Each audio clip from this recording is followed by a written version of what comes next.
زندگی کا مقصد وہ بتاتا، وہی آئی، کدھر جائیں گے، ماد کیا، لوٹ کر کہاں جانا، اپنے آغاز اور انجام کو صحیح جاننے کا نام ہی اللہ کی پہچان ہے۔ یہ پتہ اللہ جب یہ بول جاتا آدمی خبر ہی کوئی نہیں، سب کچھ کرتا ہے، یقین صاحب فرما رہے تھے چاند پر جاتا سب کچھ باقی ہوتا مگر اپنی خبر ہی نہیں ہوتی کہ کیوں آئے کدھر جائیں۔ حالانکہ دانا نے بالکل صحیح بات کہی کہ یہ بیارودی والے سبق شروع کر دیتے ہیں کہ جرثومہ کیسے پیدا ہو گیا۔ خرد مندوں سے کیا پوچھوں کہ میری ابتدا کیا ہے، کہ میں اس فکر میں رہتا ہوں میری انتہا کیا۔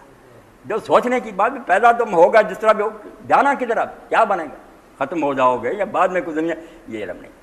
تو ذکر فرمایا اللہ میری مدد کرے نہ کہ میں بھولوں نہ، ہر حال میں تجھے یاد رکھوں۔ اسی لیے اللہ تعالیٰ قرآن میں کہتا ہے کہ جو مومن ہے اس کے لیے ذکر کوئی مخصوص وقت ہے، ہر عبادت کا کوئی وقت ہے اس کے لیے۔ یذکرون اللہ قیاما وقعودا وعلی جنوب، کھڑے بیٹھے لیٹے ہر وقت انہیں یاد رہتا، زبان ہلے نہ ہلے، زبان کا ذکر بھی مدد دیتا، مگر دل میں سے ان کی یاد رہتی نا کہ میرا ایک مالک ہے، اس نے بھیجا ہے، میں نے اس کو حساب دینا۔ اور یہی ذکر ہے جس کے بارے میں امام جعفر صادق رحمۃ اللہ نے فرمایا کہ اللہ نے اپنے بندوں پر سب سے بڑا فرض جو عائد کیا نا وہ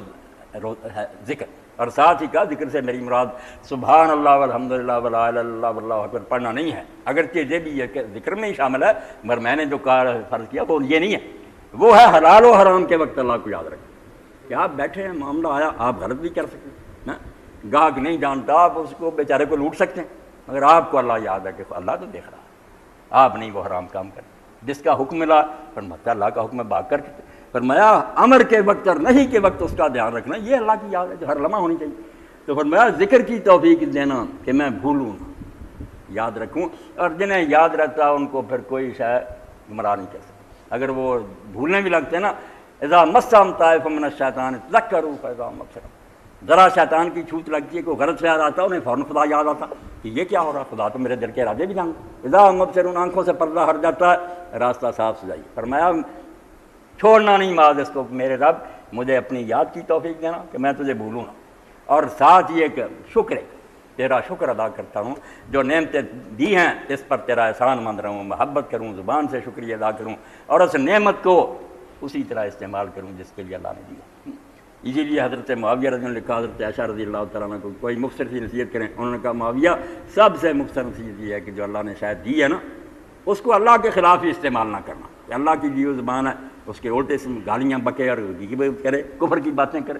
ہاتھ بھی ہیں نیکی کریں اس سے بدماشیاں کرے، اللہ کا دیا ہوا ہتھیار ہی اس کے دشمن کے لیے استعمال کرے شیطان، اس سے بڑا جرم کیا ہو سکتا، یہ نہ کہ شکر، اور ساتھ فرمایا وہ حسن عبادت کا، اس سے خود بہت پیدا ہو جاتا، جب ذکر پیدا ہو گیا، شکر ہو گیا تو حسن عبادت کیوں نہیں ہوگا، بہتر سے بہتر عبادت سر انجام دے گا۔ یہ عبادتیں جو دین میں عبادتیں کہ نماز روزے بھی اعلیٰ سے اعلیٰ، وہ ایسے لوگوں کی طرح ہوگا جیسے حضرت عروہ ابن زبیر کا ہم پڑھتے ہیں کہ حرم شریف میں نماز پڑھتے وہ تو پرندے آ کر بیٹھ جاتے، کبوتر بیٹھ جاتے، سمجھتے یہ کچھ ہم ہے، ہلتے چلتے نہیں، بہت اللہ کے سامنے ایسے جیسے بے جان حسن عبادت، ایسے عبادت سر انجام دوں بہتر سے بہتر۔ یہ حضرت معاذ بن جبل جن کو آپ نے سکھائی کہ یہ چھوڑنی نہیں نماز کے بعد، رب انی اعلیٰ ذکر کا و شکر کا و حسن عبادت۔ اب سارا افساد یہ ہے کہ سب کچھ ہے، ڈگریاں ہیں،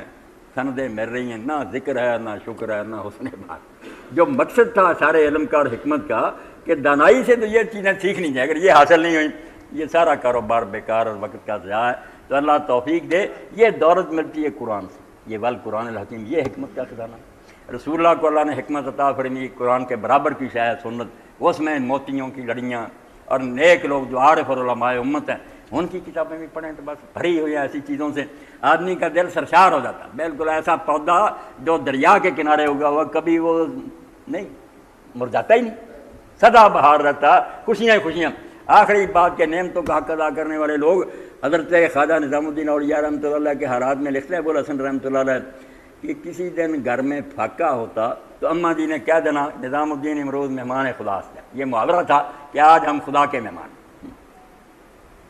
کوئی شے نہیں، خدا کے مہمان۔ تو کئی دن جب لگاتار ملتا تو حضرت پھر فرما دیتے اماں جی خدا سے دعا کریں کہ ہم اللہ کے مہمان، ہم کھا پی کر نہیں اللہ کا شکر ادا کرتے۔ وہ لوگ یہ سمجھتے کہ کسی دن ملے پھر بھی شکر کریں، اور نہ ملے پھر بھی سوچیں کہ کتنی مخلوق محروم ہے، وہ انہیں نہیں مل رہا، ہم تو اس سے بہتر حال۔ اور روزے کے بارے میں آپ قرآن مجید پڑھے، روزے کے جہاں احکام وہاں ایک بات آئی وَلَعَلَّكُمْ تَشْكُرُونَ، کہ یہ جو فاقہ دلاتے ہیں تمہیں، اس میں بھی ایک مقصد یہ کہ تم میں شکر گزاری کا جذبہ ہو۔ 4 پیر 8 پیر نہ ملے کھانا پانی، تمہیں شام کو پتہ چلے کہ جن غریبوں کے چولہے بند ہیں نا وہ نہیں جلتے، وہ ان کا کیا حال، جن کے بچے ترستے ہیں روٹی نہیں ملی، کس حال میں ان کا گزر رہا، تمہیں احساس ہو۔ اور اسی لیے اللہ کے رسول علیہ السلام ہر وقت خیرات کرتے تھے، مگر رمضان شریف میں آپ کی خیرات کر رہی ہے المرسل، ایسے تھے جیسے زور کی آندھی چل رہی، لٹاتے تھے، پتہ چل جاتا کہ غریبی کیا ہے اور فاقہ کیا ہے۔ اس لیے یہ سب کچھ ہوتے ہوئے بھی یہ چیزیں پیدا نہ ہوں تو پھر دین کا قصور نہیں، کہنا وہی پڑے گا نماز و روزہ و قربانی و حج،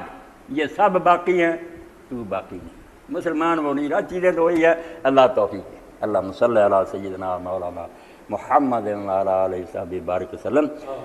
اللہم اغفر للمؤمنین والمؤمنات والمسلمین والمسلمات الاحیاء منهم والاموات۔